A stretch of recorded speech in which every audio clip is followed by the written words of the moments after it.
Right, so Tottenham Hotspur 3, Leeds United 0 at the Tottenham Hotspur Stadium, my first reaction video of 2021. So first of all, hope you guys all had a very good new year, and yeah, I'm very interested to see what the reaction in the media is after this game, because of course, as we all know at this stage, Marcelo Bielsa's system that he does like to play at this Leeds team, it divides a lot of opinion in the Premier League, because of course there is 50% of people that love it and just think it's very refreshing and a breath of fresh air for the Premier League, and then there's 50% as well that just don't really like it and think that, you know, it doesn't really get results, which I really don't get, if I'm being perfectly honest, because there is a reason why Leeds United are up in 11th place in the Premier League. And let me just tell you, what other promoted side have you ever heard of in Premier League history that has come up and in the first half of their first season back in the Premier League have put 5 past teams, put 4 past teams, put 3 past teams, and yes, they will be on the end of some bad results here and there, like the one today against Spurs, and of course the one a few weeks ago against Manchester United where they were beat 6-2. But I just don't get how this doesn't get results, because of course they did beat the likes of West Brom 5-0, they beat Newcastle 5-2, even on the opening day of the season they were a breath of fresh air. They went to Anfield, caused Liverpool a lot of problems, and only lost by 4-3 against the reigning champions, with Van Dijk in that team as well, by the way. And that's what I've said about Leeds for so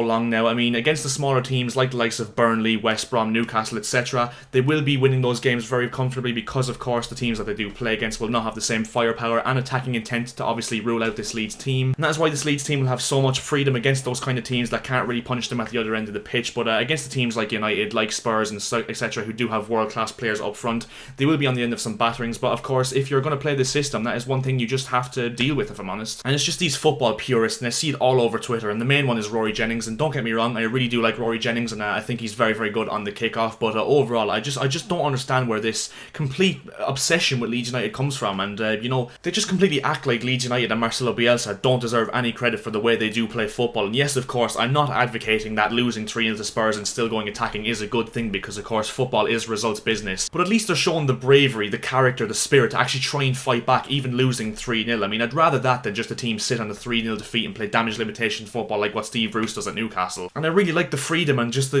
as I said, the bravery to just attack every single game at every single minute, and I just think it's absolutely brilliant for a smaller team in the Premier League with, let's be honest, not world-class players in their team. I mean, I know they have some very good players, but none of them are really world-class. And I just think it's a breath of fresh air, and I think that people like Rory Jennings and other people on social media, I'm just using Rory Jennings as an example because I know there's a lot of people that do agree with him, I think they just need to relax and just enjoy this Leeds team and just appreciate the beauty of the teams. And yeah, no, it's just absolutely ridiculous how they this myth has come around that Leeds, this system that they do play, is not effective, because it clearly is. They're up in 11th in the Premier League for a reason. But anyway, but yeah, as expected by most people, and including myself, I mean, Spurs completely outdid this Leeds team, and of course Spurs are the ultimate counter-attacking team, and with the likes of Harry Kane and Heung-min Son, who were very effective in that counter-attack once again today, Spurs were obviously going to have a lot of space to attack Leeds, with the fact that Leeds would obviously pour every man forward. And yeah, overall Spurs punished them, and the penalty of course scored by Harry Kane in the first half, and then Heung-min Son getting a second before half-time, and then a very good ball into the box from Son, and Alderweireld headed in past Meslier, who did have a very poor game, I'm not going to lie, and I know I've predicted big things for Meslier, and I still do believe that he will be a top-class keeper, but he needs to cut the mistakes in his game. From shot-stopping, he's a very good shot-stopper, but at times he can let it spill over the line like he did for Alderweireld's header, and at times as well his passing can be very dodgy as well. But yeah, one thing I am going to say as well, are we not just going to take into account that Leeds United are missing their main 3 centre-backs, because of course at this moment in time they are missing Robin Koch, Diego Llorente, and of course their captain Liam Cooper. They're having to play Pascal Struijk in defence, who, let's be honest, isn't really at a level of Premier League centre-back who you'd want for a mid-table team like Leeds are aspiring to do. They have Luke Ayling, who's a natural right-back, playing at centre-back, Alioski at left-back, who isn't really a good defender, is quite good going forward but can be a liability defensively, and Stuart Dallas at right-back, who is a left-back / centre midfielder naturally as well. So are we not going to take into account that this Leeds team over the last few weeks have been running with a very makeshift defence, because that's something that doesn't really get taken into account by all these football purists. So overall, a very good game plan from this Tottenham team and Jose Mourinho, and I think the impact of Harry Winks in that midfield alongside Pierre-Emile Højbjerg, who you guys know if you are a long subscriber to this channel,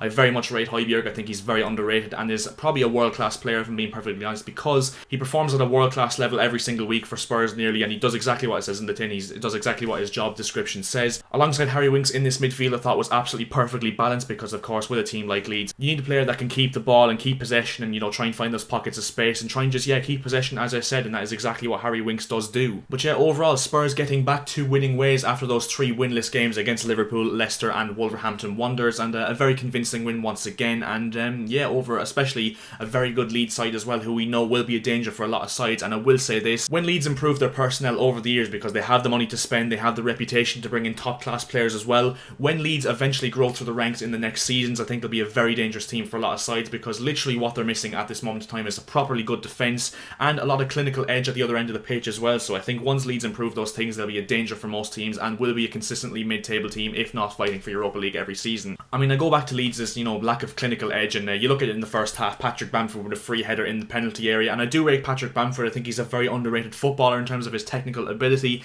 and his link-up play and being able to pick players out around him, and that's exactly what you do get with Patrick Bamford. You get, 50% of his chances will be a goal and 50% of them will be misses like they were today, and yeah, unfortunately for Leeds today, they just weren't really at the races and once again weren't clinical enough to actually punish this Spurs team. Which I think that's where we're going to leave this video, so if you did enjoy the video, make sure to drop a like. 15 likes as per usual will be massively appreciated by myself. Also make sure to subscribe to the channel if you are new, because we are looking to hit 1,200 subscribers as soon as we possibly can. So yeah, it costs you absolutely nothing and makes my day. So win-win situation. I'll see you guys in the next video. See ya.